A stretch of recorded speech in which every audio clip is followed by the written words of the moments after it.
join me today in the garden, where I'm about to start with spray painting the wide body arches things. Please excuse all the stuff that's in there. I've had to basically empty out everything that's in my shed because these things are going to have to dry in the shed because it's due to rain later on. But I'm going to unpack these things, get some primer on, and get as many coats of paint on this today as I can, and hope that it doesn't rain.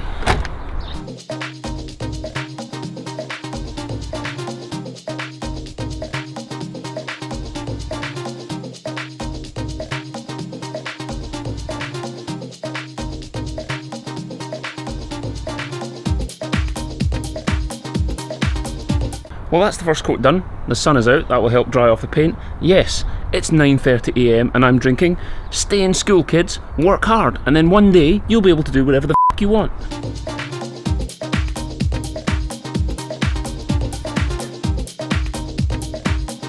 I reckon probably one more coat of primer will do, quick sand, and then I can get into paint. Sun's still shining, couldn't really ask for a better day to do this. Well, I could ask for a paint shop, but you know, in the absence of that, I'll take a sunny day. No wind, which is good. So primer's done, got a bit of sanding. Now I've got to go out the house for a couple of hours, so I'm going to stick some paint on that now and leave it to dry while I'm out.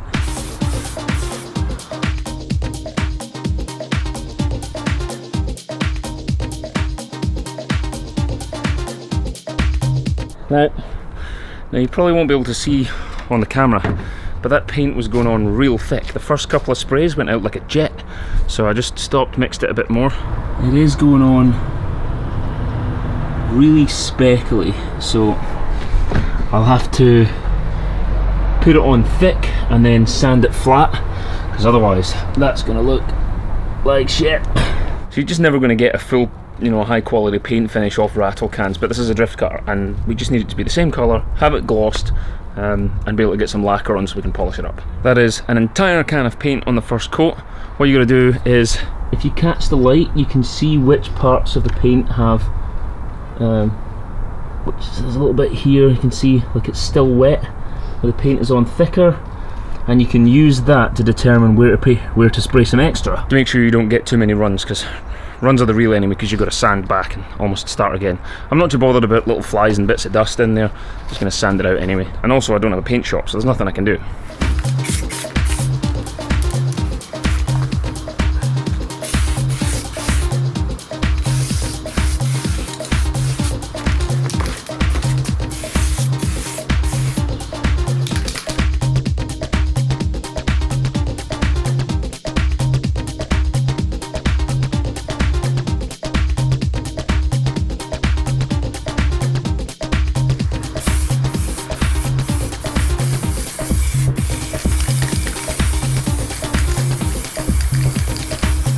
One hour later.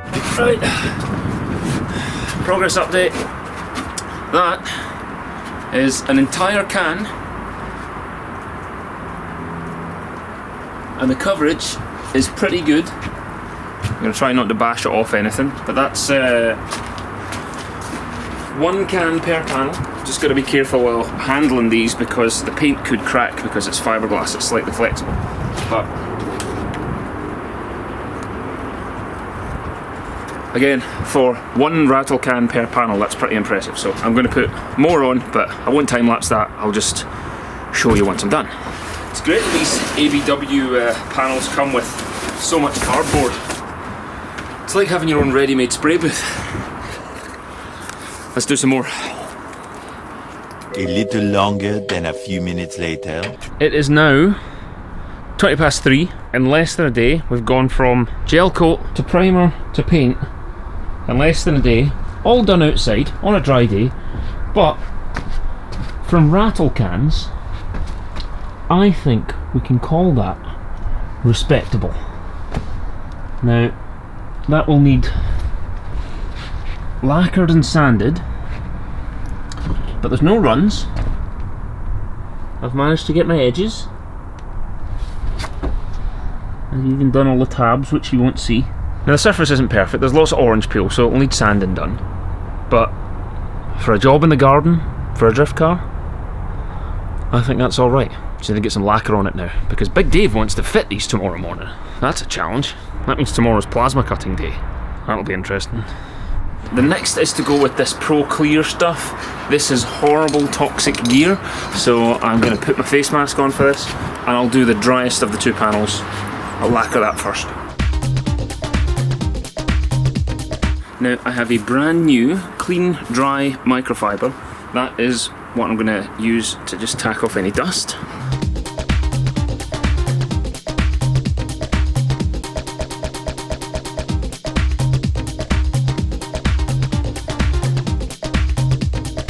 One of the good things about a panel this size is that while one side is flashing off, you can be spray painting the other side, or lacquering the other side. When you get these really expensive rattle cans, it makes such a difference because they flash so quickly, which means that they're dry enough to put on second layers really, really fast. You couldn't do this with your run-of-the-mill Halford's tin of paint.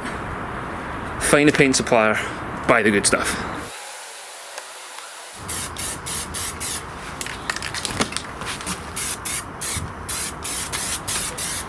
Here's another tip for you. If any of you have ever polished a car and burned through the paint, like you use a machine polisher, I did this with a Saab and I burned right through the paint. So where that tends to happen is on lines. See these high lines? That's the corner where you'll end up most likely to burn through the paint. So what I'm doing here is spray painting extra lacquer along these lines.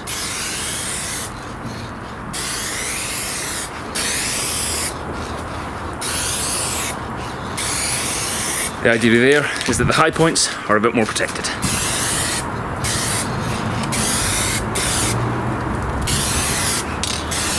Two things I'm going to show you. First of all is where I got a little bit greedy with the lacquer. I don't know if you can see about here, there's a blob. It's really hard to see with the camera, but trust me, it's there. Now that's where I was changing direction, and at the point where I changed direction in my spray, you end up with a thicker layer of lacquer there. So what you want to do is sometimes spray, twist the nozzle off the paint and then release, or spray right off the end of the panel, and then you don't get those high spots where the lacquer is. Now the other point I want to show you, I finished this about 5 to 10 minutes ago, and it's touch dry already. Seriously, buy the nice paints.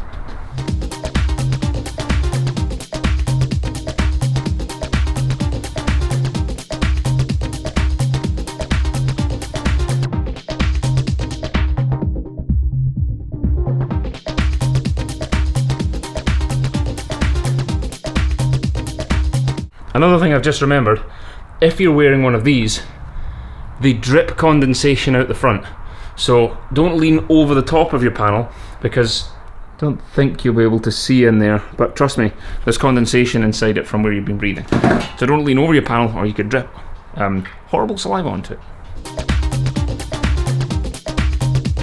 I am ready to call that respectable. It's going to need a machine polish, but for cans in the garden, I think we can call that respectable.